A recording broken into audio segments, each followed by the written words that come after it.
आगा Syed.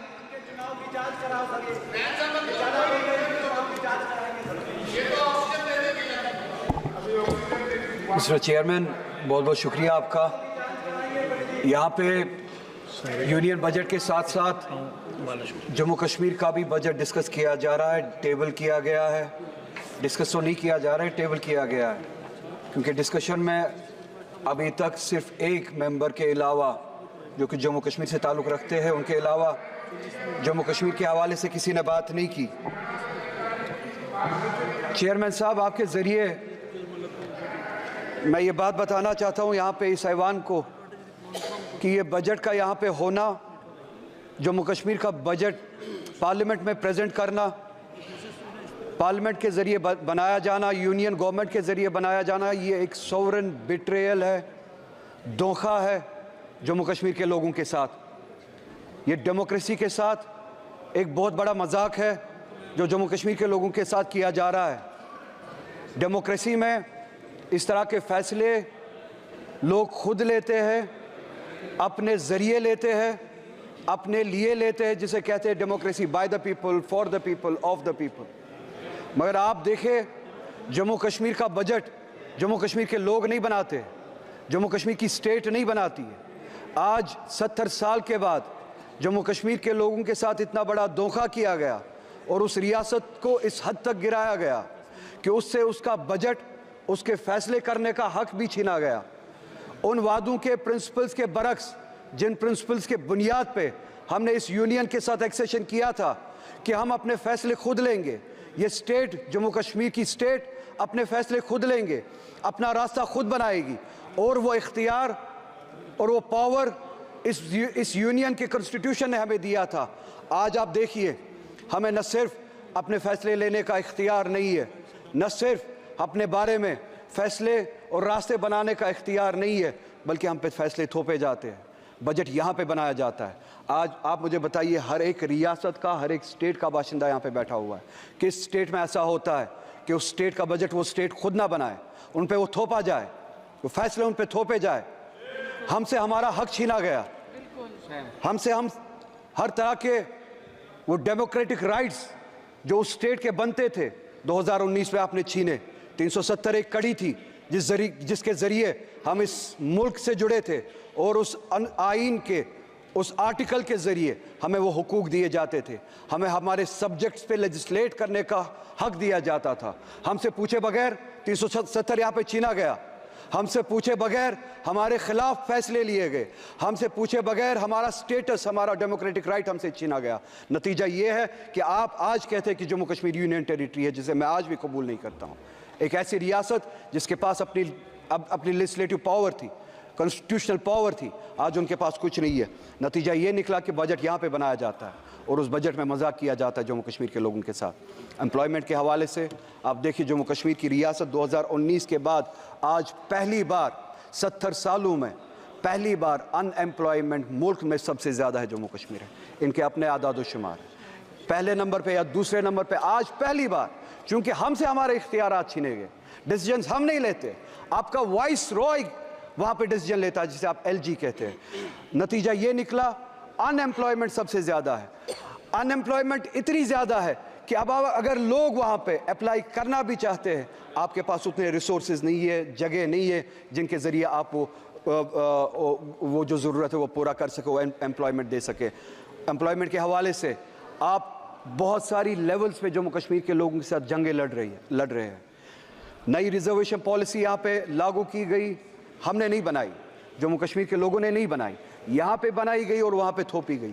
70% reservation बढ़ाई गई, open merit को 30% तक कम किया गया। ओपन मेरिट के लिए अब जगह सिर्फ 30% बनती है। ये एक ऐसी लड़ाई है जहाँ पे ये चाहते हैं कि वहाँ पे क्लास वॉर हो, सोसाइटी के जो मुख्तलिफ सेक्शंस है आपस में लड़े, जो हमारे बैकवर्ड क्लासेस है जिनके लिए हम चाहते और हमेशा से रिजर्वेशन थी और हम चाहते थे उनको सपोर्ट मिले, वो ऊपर आए। उनको ओपन मेरिट के साथ लड़ाया जा रहा है, क्योंकि तनासुब जो है, रेशो जो है पॉपुलेशन का, उस हद तक नहीं है जिस हद तक रिजर्वेशंस बढ़ाई गई। 70% के हद तक रिजर्वेशंस बढ़ाई गई, ओपन मेरिट को घटाया गया, जिससे क्लास वॉर, सेक्शन वॉर होने का एक खदशा है। मेरी गुजारिश करते हुए शर्म आती है, क्योंकि मैं फिर से कहूँगा, हमारे हाथ में इख्तियार ही नहीं है। इन्हें भी सोचना चाहिए। एक रियासत है जहाँ पे हमें अब उस हद तक गिराया गया है कि यहाँ के भीख मांगनी पड़ती है, हम अपने फैसले नहीं ले पाते।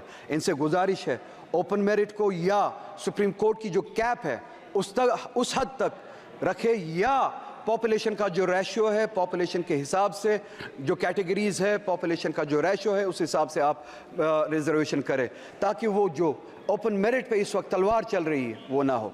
हमारे लोग वहाँ पे इसका खामियाजा उठा रहे हैं। इसी के साथ साथ हमारे जो वैकेंसीज फिल करने के लिए जो डिले हुआ था कोविड की वजह से, कोविड से पहले हम स्टेट पे ताला लगाया गया था 2019 में, अगर यहाँ पे सबको याद हो। उस दौरान स्टेट ने काम नहीं किया, उसके बाद कोविड आया, उसके बाद ये जो वैकेंसीज फिल होनी थी उसके लिए वक्त नहीं दिया गया, वैकेंसीज फिल नहीं की गई। नतीजा ये हुआ, हमारे जो बच्चे हैं, लड़के लड़कियां जो है वो अब ओवर एज होना शुरू हो गए हैं। हमारी गुजारिश है कि अब ये जो कैप जो है वो जो 28 साल तक थी उसको बढ़ाया जाए, एज रिलैक्सेशन दिया जाए, एग्जेप्शन दिया जाए, ताकि जो कोविड के दौरान 2019 के दौरान जो आपने लॉकडाउन किया था, जिस दौरान स्टेट ने काम नहीं किया, वैकेंसीज फिल नहीं हुए, उनको वो एज रिलैक्सेशन दी जाए। अगर आज वो 33 साल के 32 साल के हुए हैं, उनको वन टाइम एग्जेप्शन दिया जाए, वो रिलैक्सेशन दी जाए कि वो अप्लाई कर सके। हॉर्टिकल्चर हमारा बहुत बड़ा सेक्टर है, बैकबोन है। आप उस हॉर्टिकल्चर के साथ भी लड़ाई लड़ रहे हैं 2 लेवल्स पे।